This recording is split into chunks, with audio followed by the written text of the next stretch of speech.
जय श्री ओम नमः सिद्धेभ्यः। जय श्री ओम नमः सिद्धेभ्यः। सर्वमंगलमांगल्यं सर्वकल्याणकारिकं प्रधानं सर्वधर्माणां जैनं जयतु शासनं। जैनं जयतु शासनं। पंच परमेष्टि भगवान की आचार्य श्री गुरुवर कुंद कुंद महाराज की आचार्य श्री गुरुवर विद्या सागर महाराज की। मुनि पुंगा श्री सुधा सागर जी महाराज की जय। दुनिया में प्रत्येक वस्तु में दो शक्तियां होती हैं। एक शक्ति आत्मा में स्वतः प्रकट होती है, जिसे उपादान शक्ति कहते हैं। एक आत्मा में प्रकट होती है दूसरे के निमित्त पा करके, उसे निमित्त शक्ति कहते हैं। उपादान शक्ति सदा शुद्ध होती है, शुभ होती है, क्योंकि उपादान कभी गलत कार्य करता नहीं। स्वभाव से प्रत्येक वस्तु शुद्ध स्वरूपी होती है। अशुद्ध किसी का स्वभाव नहीं होता, लेकिन उसकी सबसे बड़ी कमजोरी होती है कि कभी कभी वो अपनी शक्तियों को इतना कुंठित कर लेता है कि बाहर की शक्तियां हावी हो जाती हैं। हमारी जो स्वाभाविक शक्तियां हैं, कभी कभी वस्तु हमारी है, लेकिन सामने वाला बलजोर होने पर हमें उसके अनुसार चलना पड़ता है। सेठ के घर में दौलत होती है, लेकिन चोर आ जाए तो उसके सामने से ही चोर ले जाता है। अपनी शक्ति को भी नहीं बचा पाता, अपनी कमाई को भी नहीं बचा पाता, अपनी ताकत को कुछ नहीं कर पाता। आंखों से देख रहा है कि ये मेरी संपत्ति को लूट रहा है, ले जा रहा है, फिर भी कुछ नहीं कर सकते। कितने बार व्यक्ति अपनी स्वयं की शक्ति को दूसरों के द्वारा लुटते हुए देखता है, कुछ कर नहीं पाता। जान रहा है, और जो लूटने वाला है वो भी जान रहा है। वो कहता मेरी वस्तु नहीं है ये, लेकिन मैं लूटूंगा क्योंकि मैं बलवान हूं। तो कभी कभी निमित्त इतना बलवान हो जाता है, उसका कारण है कि हमने अपने उपादान को कमजोर कर लिया। हम जब भी कोई निमित्त मिलते हैं, हम उनसे बहुत प्रभावित होते हैं। जब भी निमित्त होता है, हमें सबसे ज्यादा घबराहट होती है। उसका परिणाम क्या निकलता है? हमारी शक्तियां घट जाती हैं, हम हतोत्साहित हो जाते हैं, और हमें ताकत होते हुए भी हम भाग नहीं पाते। एकाएक शेर सामने आ जाए तो हम भाग सकते थे, लेकिन इतना भय हुआ कि हम भागने की जो शक्ति थी वो भी खो बैठे। इसलिए सबसे बड़ी चीज है अपने जीवन में, जो अपन दैनिक प्रवचनों में चल रहे हैं, कि अपने उपादान को बढ़ाओ। दुनिया में कोई भी निमित्त के भरोसे ज्यादा मत रहो। क्योंकि हम नहीं कह सकते हैं कि निमित्त मिलने पर हमारा अच्छा ही हो जाएगा। मैंने कहा था ना कल कि जिसके साथ जितने ज़्यादा लोग हैं, मत समझना कि ये बलवान है, समझना वो सबसे ज़्यादा कमज़ोर है, सबसे ज़्यादा कमज़ोर है। और कल विस्तार से कहा था, बहुत कमज़ोर आदमी है वो, जिसकी सुरक्षा भी बॉडीगार्ड के अधीन है, जिसकी सुरक्षा दूसरे के अधीन है। जिंदगी हमारी है और रक्षा करेगा एक अंगरक्षक। ज़्यादा भरोसे पे मत रहना कि हमारे पास बॉडीगार्ड चल रहे हैं। हमारा कुछ नहीं बिगाड़ सकता। 2 आगे हैं, 2 पीछे हैं, 2 बाजू में हैं। अब तो हम सुरक्षित हैं। 2 आगे हैं, 2 अब कौन क्या कर लेगा। नीति कहती है ज़्यादा ओवर कॉन्फिडेंस में मत जाओ। कोई तो कुछ नहीं बिगाड़ लेगा, लेकिन ये 6 बिगड़ गए तो फिर क्या करोगे? फिर क्या करोगे? हुआ ही है, इंदिरा गांधी के साथ हुआ था। कितना भी व्यक्ति क्यों ना हो, कितना भी विश्वसनीय व्यक्ति क्यों ना हो, 1.1 पर ये तैयारी रखना चाहिए कि यह भी यदि बिगड़ गया तो फिर मेरा क्या होगा, इसकी तैयारी करो। उस समय तुम्हारी स्थिति किस तैयारी में? मान लीजिए बॉडीगार्ड ही बिगड़ गया तो तुम इतने तो तैयार रहो कि बॉडीगार्ड के हाथ से मत मरना।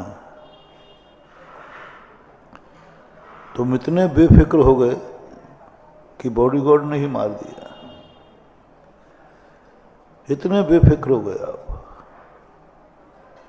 इसलिए मैंने कहा था ना एक दिन कि चाणक्य ने गुरु और चंद्रगुप्त दोनों एक साथ विचरण कर रहे थे। निश्चिंत था चंद्रगुप्त कि मेरा इस समय कोई दुश्मन नहीं है, क्योंकि गुरु मेरे साथ हैं। अब गुरु के सामने क्या चिंता करना, निर्भय है।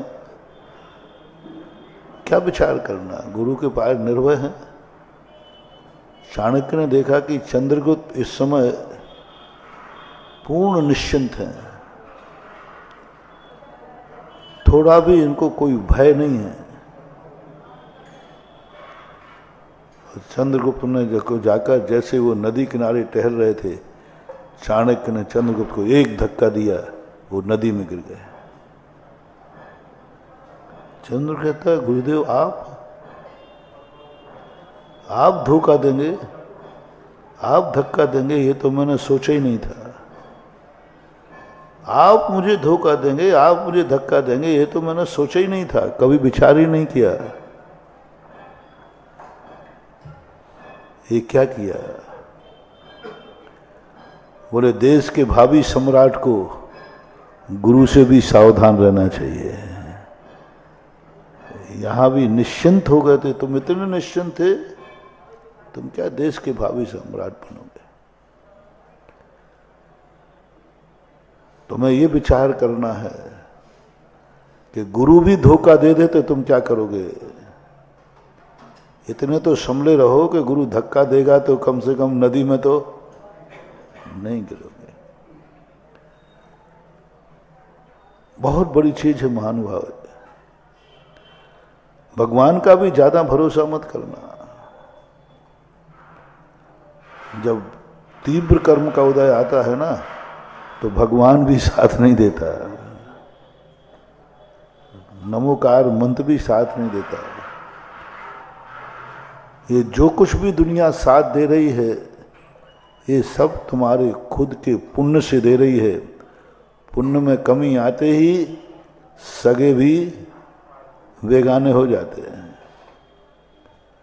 किसी को नहीं मानना, अपने बोध शक्ति जागरण करो। इसलिए मैंने कहा था, नमोकार मंत्र में वो ताकत नहीं है जो 12 भावनाओं में है। नमोकार मंत्र पढ़ने से हमारी शक्ति पराधीन होती है। हम निश्चिंत होते हैं कि नमोकार मंत्र हमारे पास है, कोई कुछ नहीं बिगाड़ देगा। नहीं, नमोकार मंत्र पढ़ने वाले भी, जिंदगी भर नमोकार मंत्र पढ़ने वाले भी नमोकार मंत्र को सिद्ध नहीं कर पाए, क्योंकि पराधीन हो रही है मेरी जिंदगी। कभी भी कुछ हो सकता है, संदेह होता है। इसलिए जितने भी तीर्थंकर महान पुरुष होते हैं, इनकी सबसे बड़ी विशेषता दुनिया में किसको पूजा करना, किसका सहारा लेना। जो किसी का सहारा ना लेता हो तो उसका लेना, कभी लेना पड़े तो। पहली बात तो अपने जीवन में वो प्रयास करो कि हमें किसी का सहारा लेना ही नहीं पड़े। हमारे साथ कितनी भी भीड़ चले, लेकिन मैं अपने पैरों से चलूंगा। किसी भी क्षण कोई भी घटना दुर्घटना घट सकती है,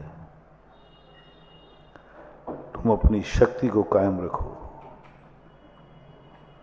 वही शक्ति तुम्हारे काम आएगी, वही शक्ति तुम्हारे लिए जिंदगी देगी। यदि तुम निमित्तों के अधीन रहे तो निमित्त जिस दिन धोखा देगा उसी दिन तुम रो पड़ोगे। तुम लोगों का यही होता है, क्योंकि तुम सब भरोसे पे रहते थे ना। कोई माँ बाप के भरोसे है, कोई पड़ोसी के भरोसे है, कोई पति पत्नी के भरोसे है, कोई बाप बेटों के भरोसे है, और भगत हैं जो भगवान के भरोसे है। बंधु नहीं, भरोसा पर मत रहना। विश्वास तो करना, भरोसा नहीं। ये सच्चे हैं, ये धोखा नहीं देंगे तो भी इनसे धोखा हो सकता है, न दे तो भी हो सकता है, क्योंकि उनका धोखा देना नहीं देना उनके हाथ में नहीं है, हमारे कर्म के हाथ में है। तो कम से कम इतना तो आए कि दुनिया भली कुछ भी हो जाए, हमें ये अनुभूति रहे, दुनिया मर गई तो मर गई, मैं क्या करूं, मैं तो जिंदा हूं। स्वयं जिंदा होने की अनुभूति होना चाहिए, अपने अस्तित्व की अनुभूति होना चाहिए। वे पूज्य बनते हैं। कौन बनता है पूज्य? जिसने वर्षों वर्षों तक ये साधना की है, मेरी शांति कोई बिगाड़ नहीं पाएगा। शेर भी सामने आ जाएगा तो भी मेरी शांति नहीं बिगड़ेगी, मैं सामायिक में रहूंगा। कल ही कहा था। तुम अपने आप में परीक्षा करो कि तुम्हारी शक्ति कितनी है, तुम कितने में अपनी शांति बिगाड़ दोगे, कितने में तुम्हारी आंख में आंसू आ जाएगा, कितने में तुम्हारी नींद हराम हो जाएगी, कितने में तुम्हारा सब कुछ ऐसा लगेगा कुछ नहीं, कितने में कब तक तुम नहीं रो पाओगे। वो ताकत करो। एक दिन ध्यान करना, तुम्हें आज बहुत शांति है ना, बहुत शांति। ये शांति कितने में भंग हो जाएगी। तुम्हें बहुत बहुत अच्छे हो, बहुत सुबह उठ करके बहुत फ्रेश से उठे हो आप, बहुत अच्छा भी लग रहा है। वो शांति की कीमत कितनी है। उसी समय तुम्हें सामने से तुम्हारा दुश्मन निकल गया, बोला कुछ नहीं है, ये ओंठ कहाँ चला गया, दांत के नीचे, वो शांति कहाँ गई जो दुर्लभ थी? एक दुश्मन निकला और हमारा क्रोध बढ़ गया। कल कहा था, एक गाली उसने दे दी, हम शांति हमारी 24 घंटे गायब, रात में नींद नहीं आ रही है। और कहो जिंदगी भर वो गाली तुम्हें चैन से ना रहने दे। एक गाली की ताकत ज्यादा है कि जो शांति तुम्हें मिली थी वो ज्यादा है। गाली की ताकत ज्यादा है अज्ञानी के लिए। उस गाली ने चैन नहीं लेना। उसने गाली क्यों दी? वो चला गया गाली देकर। माचिस की काड़ी ज्यादा नहीं होती, एक तिल्ली आग लगा जाती है और फिर जलते रहो, तिल्ली तो बुझ गई।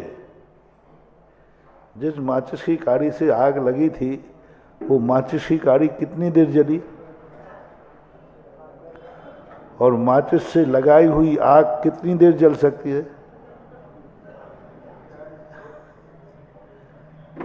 ईंधन मिलता रहे, जलती रहेगी, जिंदगी भर जल सकती है।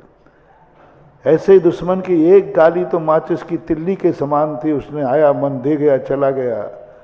लेकिन गाली जिसको लगी वो आग जिंदगी भर जलती रहती है, जिंदगी भर जलती रहती है।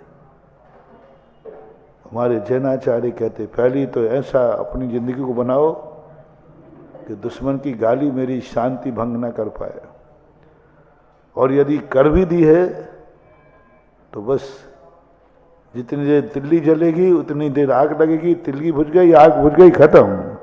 जो वेदधि वेदित जदि समय समय विनश्यदे उहियम तम जान गोदु नानी उभय मभी न कंक दिखया।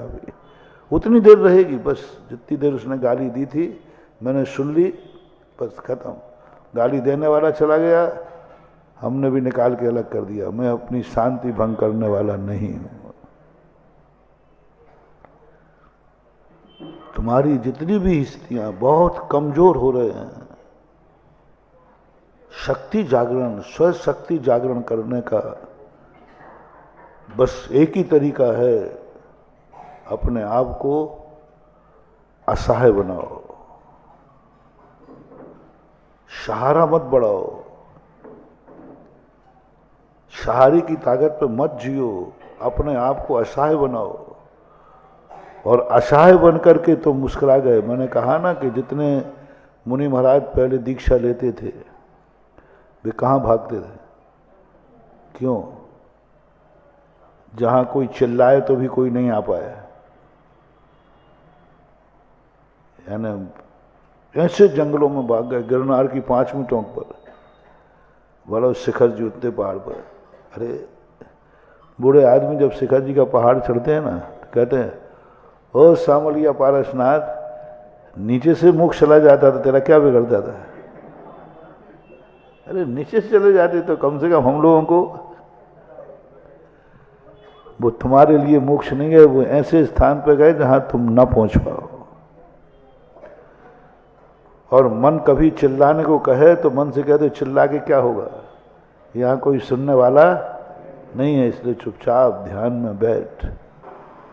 हर बेटे को एक स्पष्ट कहना चाहिए, मेरे से कोई उम्मीद मत रखना, मेरे पास कुछ भी नहीं है। मैंने अभी ललितपुर में भी कहा, पहले भी कहा, बेटे को इतना गरीबी में जिंदा रखो, मकान जायदाद हो तो एक झूठे स्टाम्प लिखवा लेना 2-4, पापा ये मकान तो मेरे पास है। बोले बेटा वो तो गिरवी रखा हुआ है, लोन है उसके ऊपर, और लोन चुका नहीं पाना, इतना लोन है। जितना अपने आप को गरीब दिखा सको बेटे को दिखाओ। बेटे को ये एहसास हो जाए कि पिता से मुझे कुछ भी मिलने वाला नहीं है। बेटा का पढ़ने में मन लग जाएगा, वो तुरंत सोचेगा जो कुछ बनाना है जिंदगी मुझे खुद बनाना है, मुझे खुद जिंदगी जीना है, क्योंकि मेरे बाप के पास कुछ नहीं है। और जब वो बढ़िया इंसान बन जाए तो स्टाम्प फाड़ देना और वसीयत उसके नाम लिख देना। बोले पापा ये नाटक क्यों किया? बोले इसी नाटक ने तुझे पढ़ा लिखा करके बड़ा कर दिया।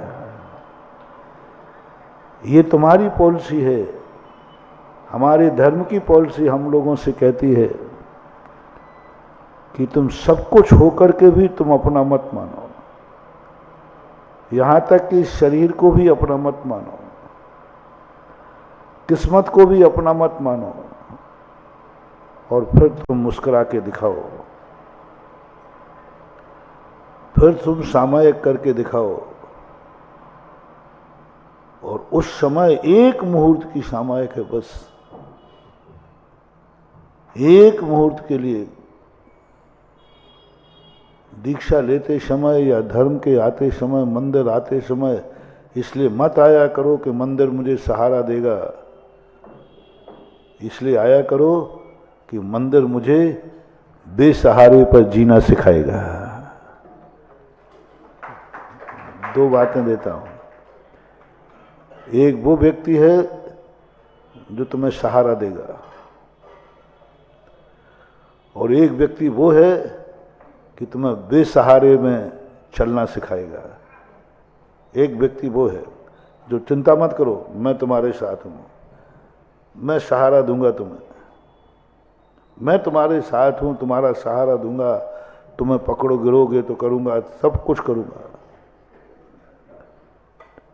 और एक वो है चिंता मत करो, मैं तुम्हें बिना सहारे के चलना सिखाऊंगा। दोनों में से अच्छा कौन है? बस यही महावीर स्वामी कहते हैं। किस लिए आए हो तुम मंदिर? और भगवान बहुत परेशान हो, बहुत परेशान हो, आपका सहारा मिल जाए, आपकी कृपा दृष्टि मिल जाए। तो भगवान कहते हैं तुम गलत नंबर डायल कर लिया। इसलिए महावीर स्वामी ऐसे मूर्ति देखो ऐसी बैठी है, अरे ऐसी बैठी रहती, कम से कम आशीर्वाद का सहारा तो होता,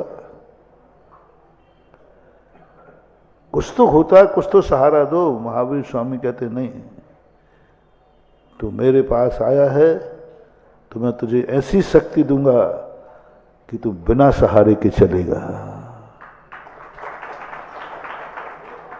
सहारा मिलना अच्छा नहीं है, हमारी कमजोरी है।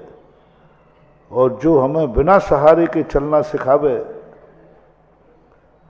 बिना सहारे के चलना सिखावे, यहां तक कि पिता भी कह दे वे बेटे से मेरे भरोसे मत रहना,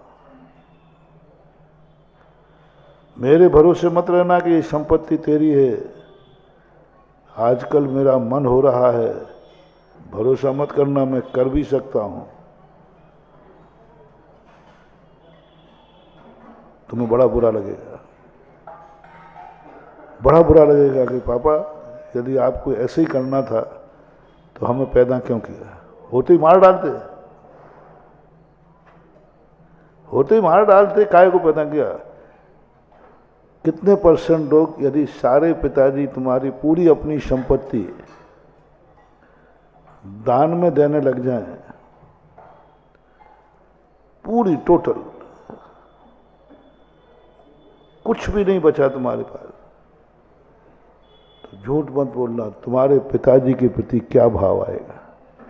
झूठ बोले कौआ काटे।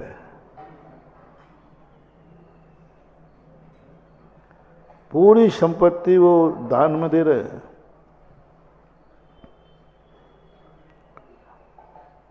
चोर ने नहीं लूटा, सरकार ने नहीं लूटा, कहीं कुछ नहीं हुआ, दान में दे। बस परीक्षा तुम्हारी बहुत बड़ी परीक्षा है महानुभाव। तुम्हारा भविष्य क्या है आज घोषित हो जाएगा। उस क्षण परिणाम बताओ क्या होगा। सब कुछ टोटल, गाड़ी घोड़ा था वो भी, बस गलीमा था कि अभी शरीर पे जो तुम कपड़े पहने थे वो नहीं दिए। शरीर पे जो कपड़े पहने थे वो तुम्हारे पिताजी ने नहीं दिए। हमारे पिताजी ने तो वो भी छुड़ा लिए।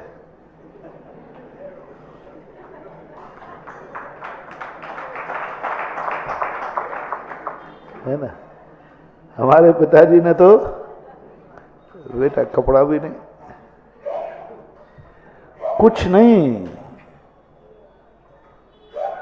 एक टाइम खाने का इंतजाम वो भी नहीं, कल मैं क्या खाऊंगा, है। ये भी एक देश निकाला है।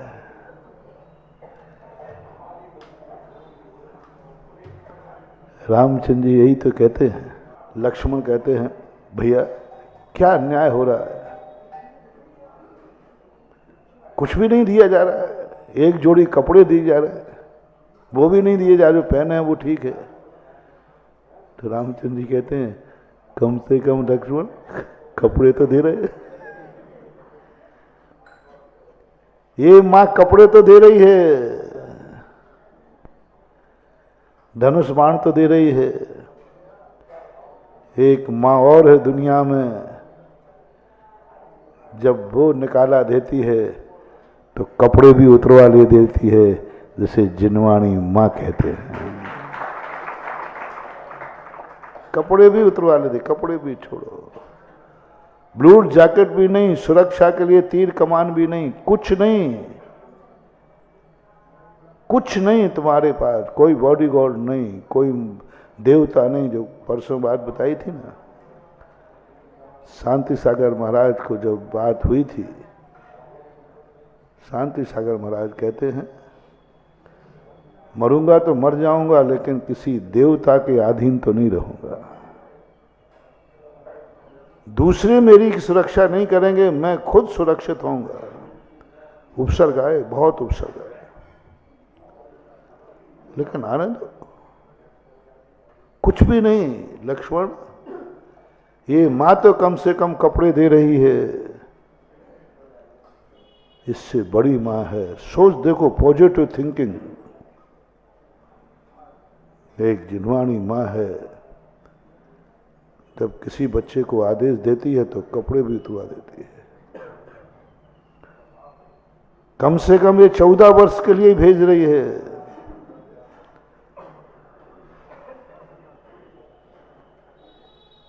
जिनवाणी मां ने मेरा सब कुछ, सब अलग करा दिया 14 वर्ष के लिए। कम से कम क्या कही तो कह रही 14 वर्ष को जाओ, और हमारी मां ने क्या कहा, बेटा लौट के देख मत लेना, मन में भी विचार, मन से, वचन से, काया से, कृत से, कार्य से, अनुमोदना से, सब तरफ से तू छोड़ के जा, द्वारा देखना भी मत, खबरदार। विचार भी मत लाना पुनः पाने का। तो कम से कम 14 वर्ष हैं लक्ष्मण। क्या मतलब है? एक किंचित मात्र भी नहीं, कुछ भी नहीं। खाने की भी चिंता नहीं कि और कल क्या होगा, कुछ नहीं। कल मिलेगा भोजन के नहीं, कोई भरोसा नहीं। तो मैं कहाँ रहूंगा, कोई भरोसा नहीं। कोई मुझे मार देगा तो मर जाओ। यदि मैं जिनवाणी से कहूं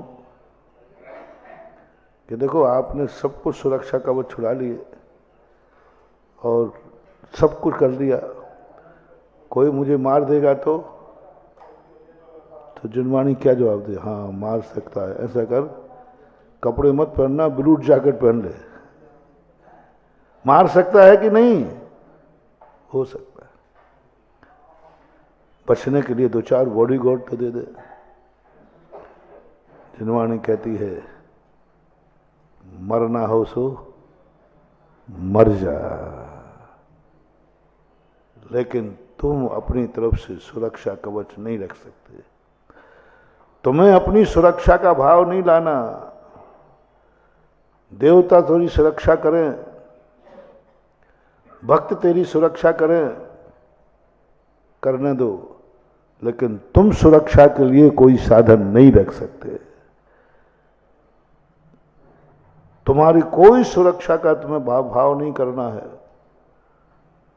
तुम्हें आहार को उठना है, आहार की चिंता नहीं करना है। यदि किसी ने आहार नहीं दिया तो हाँ, हो सकता है। पूज्यवर शांति सागर महाराज को 7 दिन तक आहार नहीं मिला, ऋषभ देव को 7 महीने 8 दिन आहार नहीं मिला। ऐसे आपातकाल के लिए तो घर से टिफिन की व्यवस्था होना चाहिए। थोड़ा सा पूछ रहा हूं। हाँ सोमत भाई, थोड़ी हमारी आफत आई है, कम से कम इतने। हालांकि 1 दिन हो गया, 2 दिन हो गया, 7 महीने 8 दिन हो गए ऋषभ देव को।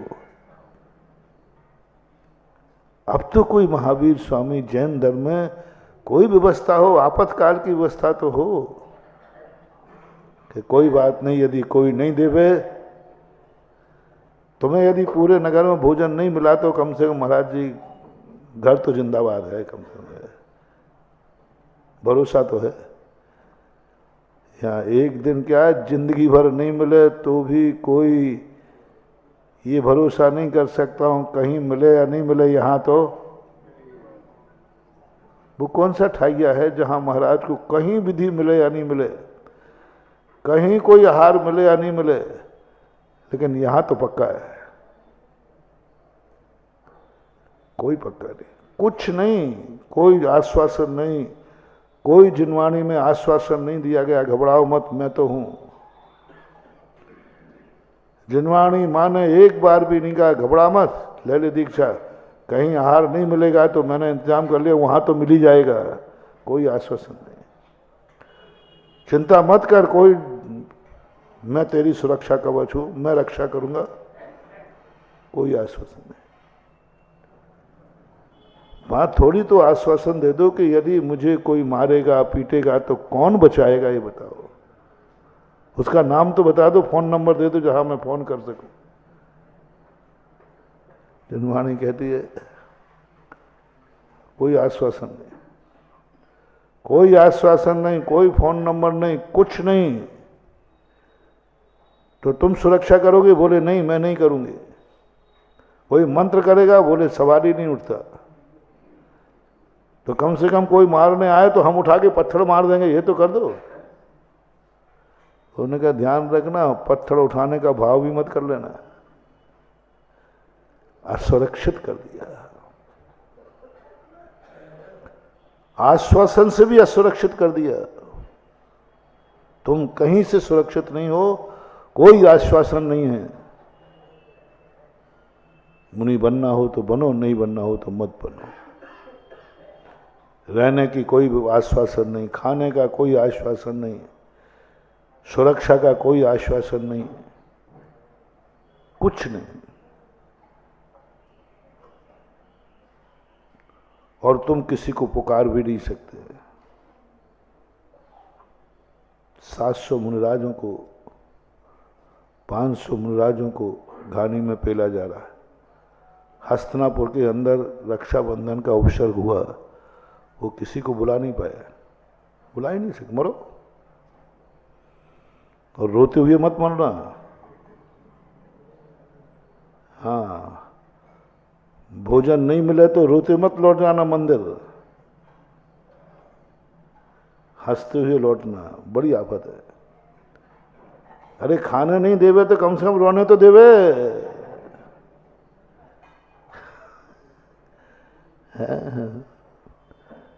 तुम लोगों कभी कभी होता है ना, माँ जब बच्चा रोता है ना तो एक झापड़ और मार दे, बोलो रोया तो एक और पड़ेगा। अरे झापड़ी से तो रो रहा हूं, थप्पड़ मारा सो रो रहा हूं, दूसरा चुप करने के लिए एक थप्पड़, रोया तो एक और पड़ेगा। बंधु हमारी मम्मी ऐसे ही है।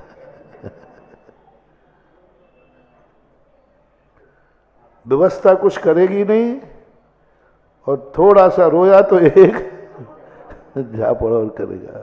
चुप रहे, मन में शिकन नहीं लाना चाहिए, मन में आकुल व्याकुल नहीं लाना चाहिए।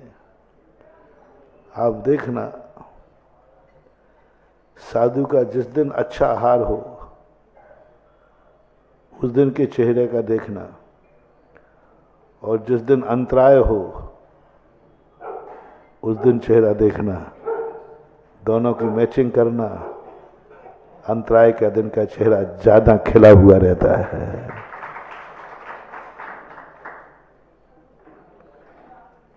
हमारे आचार्य से हम लोगों को पहले ही सिखा देते, देखो अंतराय आए तो मुनि उतारना, हाँ, नहीं तो गुस्सा मत करना। अंधे हो गए थे, आंखें फूटी थी क्या, दिखता नहीं था? नहीं तो वैसे बेचारा दुखी है और तुम्हें दुखी देख करके और दुखी हो जाएगा। जिस दिन अंतराय आवे उस दिन बहुत मुस्कुराना, अंतराय करते चेहरे पे स्माइल एकदम। सामने वाले को लगे कि महाराज को कोई कष्ट है, महाराज जी हमारे, नहीं नहीं तुम्हारी गलती है ही नहीं, तुम तो राजा बेटा हो, नहीं तुम्हारी गलती है ही नहीं, तुम तो इतना शोध के दे रहे थे, इतने दिन से दे रहे थे, सब तेरी गलती तो है ही नहीं, कुछ नहीं, बढ़िया मजा है। उस दिन सामायिक डबल करना, उस दिन प्रवचन भी डबल करना।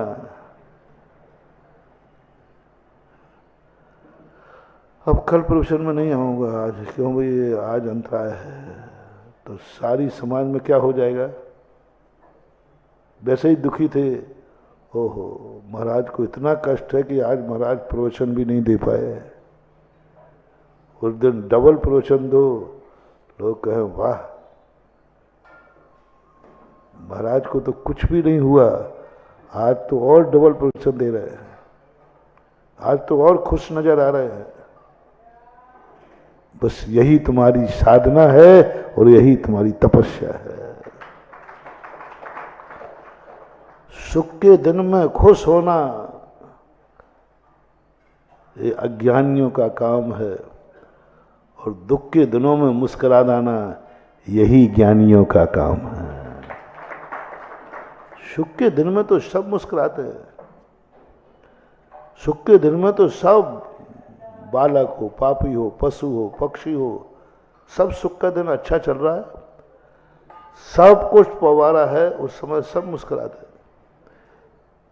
ये कोई बड़ी बात नहीं मानो, कोई आश्चर्य की बात नहीं। सब तरफ से प्रतिकूलताएं हों, उस समय चेहरे पर मुस्कान आ जाए। रामचंद्र जी की सबसे बड़ी महानता क्या थी? आपने टीवी पे भी देखा होगा, हमने तो ओरिजिनल रामचंद्र जी को पढ़ा है। रामचंद्र जी का जो रोल जिसने किया था, अरुण गोयल ना, हाँ, उसकी सबसे बड़ी खूबियत क्या थी? बस मुस्कान सबसे बड़ी समझदार, बहुत गजब की मुस्कान थी उसके। लक्ष्मण का क्रोध और रामचंद्र जी की मुस्कान, बस वही सबसे बड़ी चीज थी। जैसे ही पता चला कैकेयी ने पिताजी के लिए यह किया, बस वो आश्चर्य को प्राप्त नहीं हुए, विषाद को प्राप्त नहीं। क्या जंगल, वनवास, जब राजगद्दी मिल रही थी उनको तब वो थोड़े उदास थे। जैसे ही पता चला कि मुझे वनवास जाना है, राजगद्दी नहीं मिलेगी, एक सेकंड का चेहरा देखना। उस समय शास्त्रों में पढ़ा मैंने, जो उसके चेहरे पर तेज और मुस्कान थी, बस यही मर्यादा पुरुषोत्तम की पहचान थी। एक मिनट विषाद को प्राप्त, राजगद्दी नहीं मिलेगी। और किस समय अटैक किया, किस समय अटैक किया?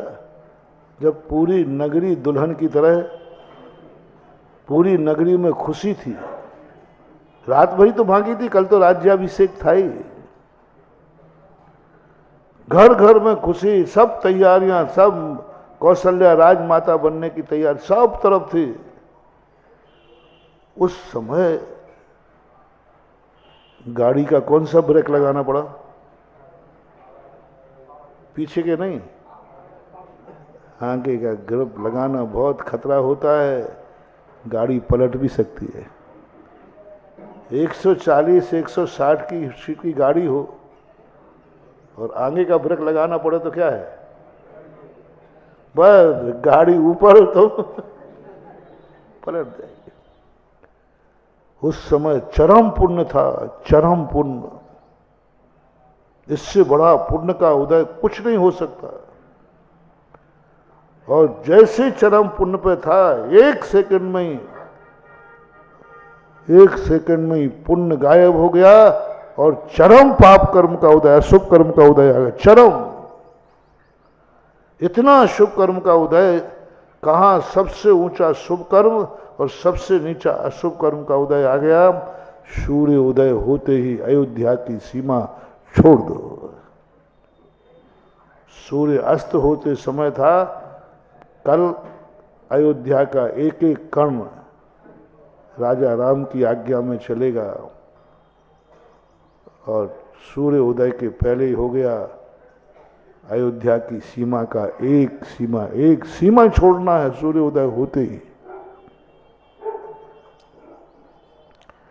ऐसी विपरीत परिस्थिति आ गई, ऐसी विपरीत, और सडनली आगे का ब्रेक लग रहा है। आगे का ब्रेक लगाते ही गाड़ी संभाल ले, वो है ड्राइवर। कुशल ड्राइवर वो नहीं है जो पीछे का ब्रेक लगा के गाड़ी फुल स्पीड में गाड़ी हो और सडनली कोई तुम्हें ऐसा सामने से आ जाए और आगे का ब्रेक लगाओ, तुम भी बच जाओ, गाड़ी भी बच जाए और जो सामने आया है वो भी बच जाए। ऐसी ड्राइविंग कौन जानता है टीकमगढ़ में? गाड़ी है, मुझे पता नहीं 160 और कितनी ज़्यादा चला लेते। भारत की सड़कों पे इससे ज़्यादा नहीं चल पाते। विदेश की सड़कें थोड़ी कि 200 किलोमीटर के हिसाब से चल रहा है। यहाँ अधिकतम कितनी चलाते हो? अधिकतम कोई मस्ताना चलाए तो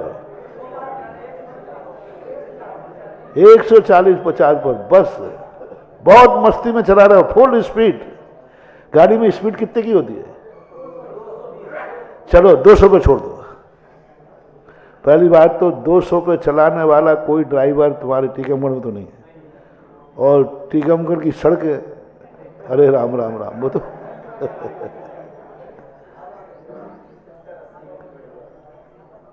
और उस समय तुम्हें आगे का ब्रेक लगाना पड़े और तुम दावा करो किसी को कुछ नहीं बिगड़ने वाला, धक्का भी नहीं लगेगा। ऐसी गाड़ी आज तक बनी नहीं है कि धक्का भी नहीं लगे, और ऐसी गाड़ी बनी नहीं है जो व्यक्ति सुरक्षित रह जाए।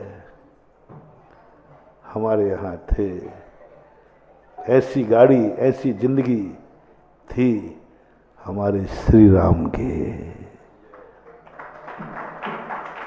राजगद्दी का राज सिंहासन सबसे बड़ा पुण्य का उदय है और बिल्कुल निकट है।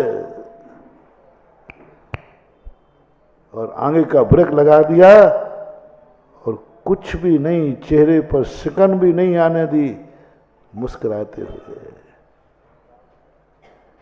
और दूसरा बड़ी विशेषता है, इतना सब करने के बाद जिसने किया है, जिसने ये किया है, तुम मुस्कुरा जाओगे इससे ही नहीं,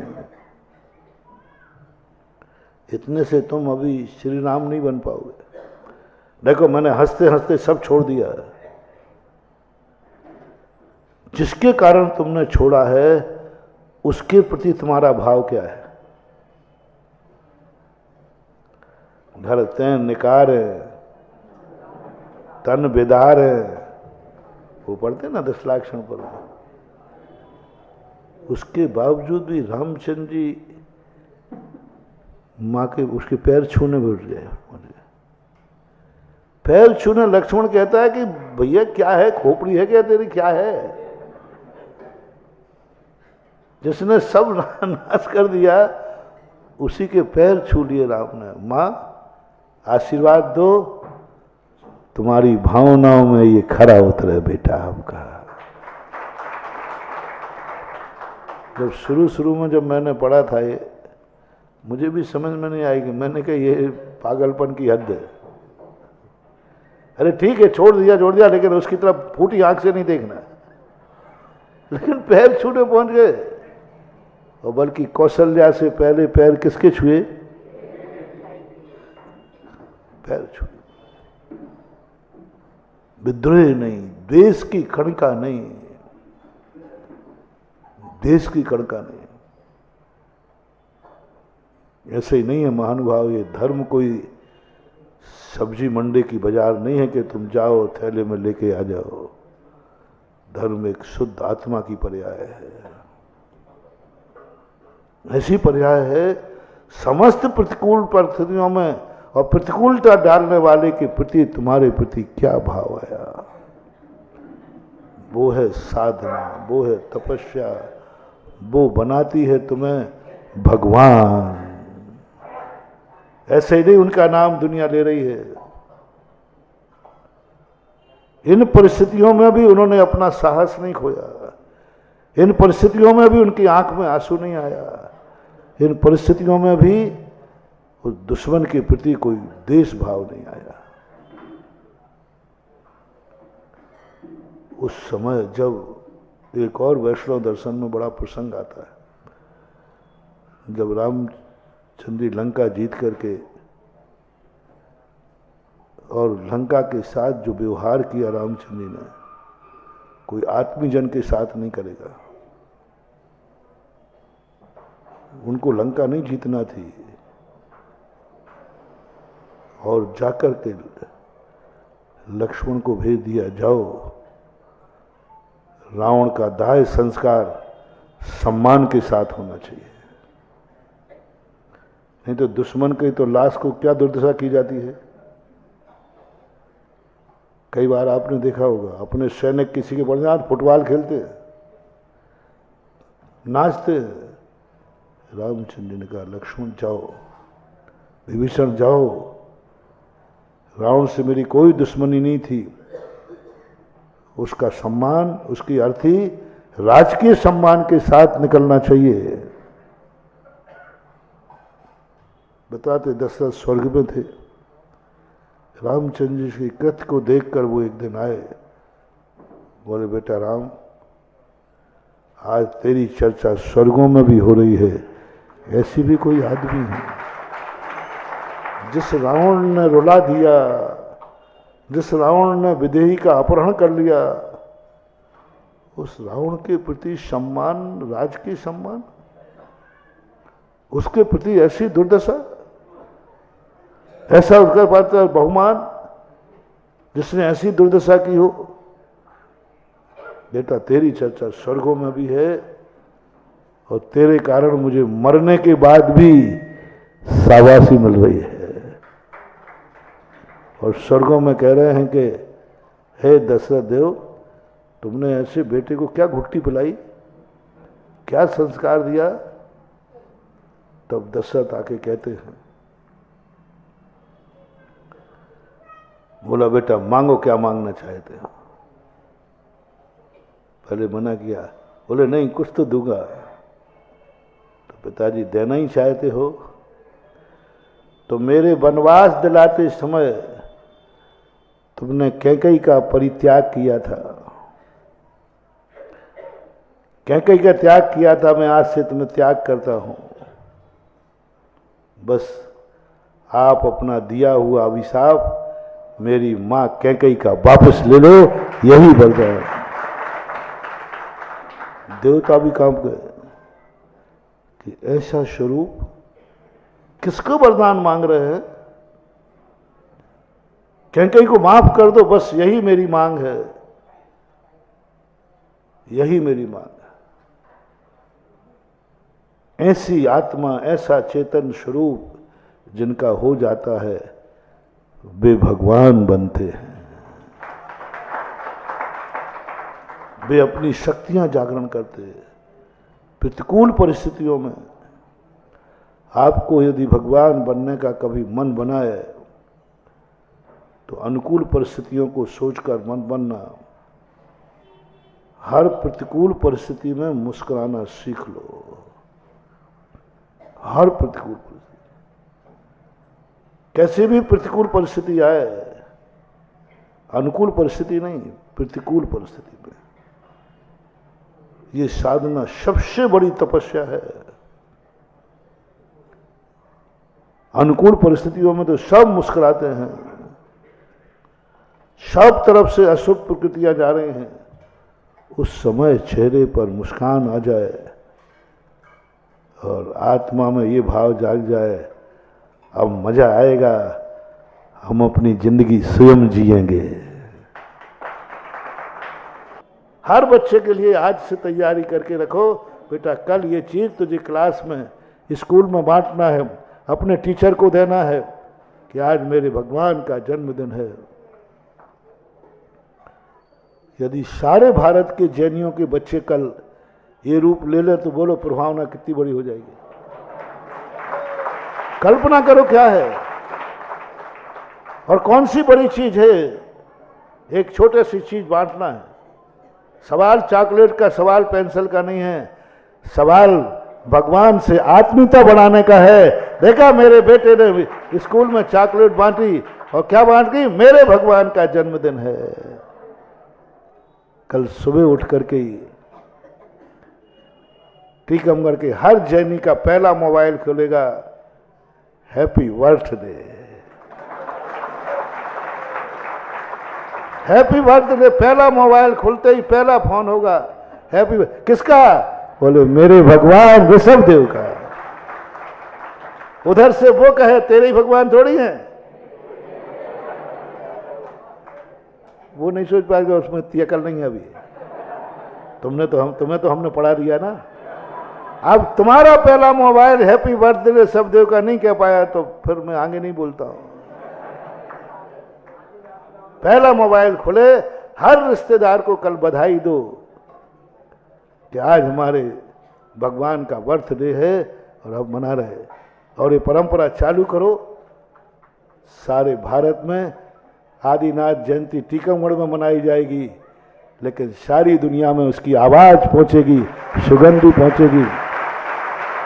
सारी दुनिया में हर मोबाइल, टीकमगढ़ से जो मोबाइल हो रहा है उसी पे आदिनाथ का नाम लिखा है, उसी पर आदिनाथ का। और दिन भर कर सको तो करो, जब भी मोबाइल खोलो, जब भी खोलो तब बोलो आदिनाथ भगवान की हैप्पी बर्थडे। कोई ना कोई आदिनाथ से रिलेटेड वाक्य बोलो, उठते जैसे आप बोलते हो जय जिनेंद्र आदि। कल कोई ऐसा शब्द बोल कोट कर लो आप जो कहे मेरे आदिनाथ भगवान की जय हो, अथवा हैप्पी बर्थडे का नाम रट लो ना। वो पूछे जरूर भैया किस बात उपलक्ष्य में तुम्हारा जन्म है? अरे नहीं, मेरे बाप का है, मेरे देवादि देव जगत पिता का है। फैलाओ, यही प्रभावना कहलाती है। कल तुम्हारे भोजन में भी अंतर आना चाहिए, कुछ ना कुछ अंतर आना चाहिए। कोई पूछे आज क्या है, खाते समय भी याद आना चाहिए आज मेरे आदिनाथ भगवान का जन्म है। चैत बदी नवमी तिथि जन्म्या श्री भगवान। तो ये परिणति बने। और घर के दरवाजे जो कल कहा था, कुछ ना कुछ नया संकेत होना चाहिए। कोई घर के दरवाजे श्रृंगार होना चाहिए। जिस गली में आदिनाथ भगवान का भक्त रहता है उस गली का कल नया रूप होना चाहिए। गली का, घर का ही नहीं, उस गली को कर दो और कहे कि आज मेरे आदिनाथ भगवान का जन्मदिन है। बांट दो अपने मोहल्ले में मिठाई। बोले किसकी? घर घर तक पहुंचाने का ये सबसे बड़ा तरीका है। और फिर कल तो फिर जुलूस का तो नजारा कुछ। लेकिन ध्यान रखना बेटा, तुम भगवान को लेने नहीं आए,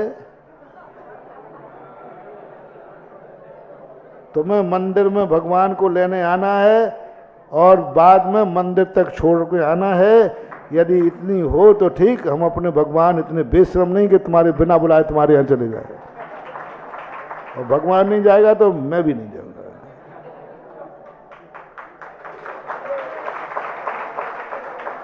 आज भगवान का बुला हुआ कर लो। भगवान कल के लिए तैयार रहना, मेरा बुला हुआ है, और कल सुबह आकर के चला हुआ कर देना, और दोपहर में 12:30 बजे लिबा हुआ कर लेना, साथ में ले जाना। यही विधि है सम्मान की, यही सम्मान की विधि। भगवान मैंने बुला हुआ दिया था, मैं तुम्हें लेने गया था, आपके दरवाजे लगा करके लाया हूं मैं। आए नहीं है भगवान, बोलो, लेकर आया हूं। जब तुम्हारे दरवाजे भगवान पहुंचे, तुम्हारी गली में पहुंचे, तुम्हारी छाती फूले रहा, भगवान आए नहीं है, मैं भगवान को साथ में लेके आया हूं। हाँ, माने तो मोबाइल से फोन करो, भगवान हेलो आ जाना आप। जैसे तुम्हारे कुंवर साहब चले आते ना बेशरम बन के, आजकल सब बेशरम हो गए। बस मोबाइल पे कह देते हैं आ जाना, वो कहते आ जाऊंगा साहब, और आ भी जाता है। तुम्हारे पास बड़ी मोबाइल है, लेकिन मेरे भगवान के पास, इनको तो तुम्हें बुला हुआ, चला हुआ और लिबा हुआ करना पड़ेगा। महावीर भगवान की जय।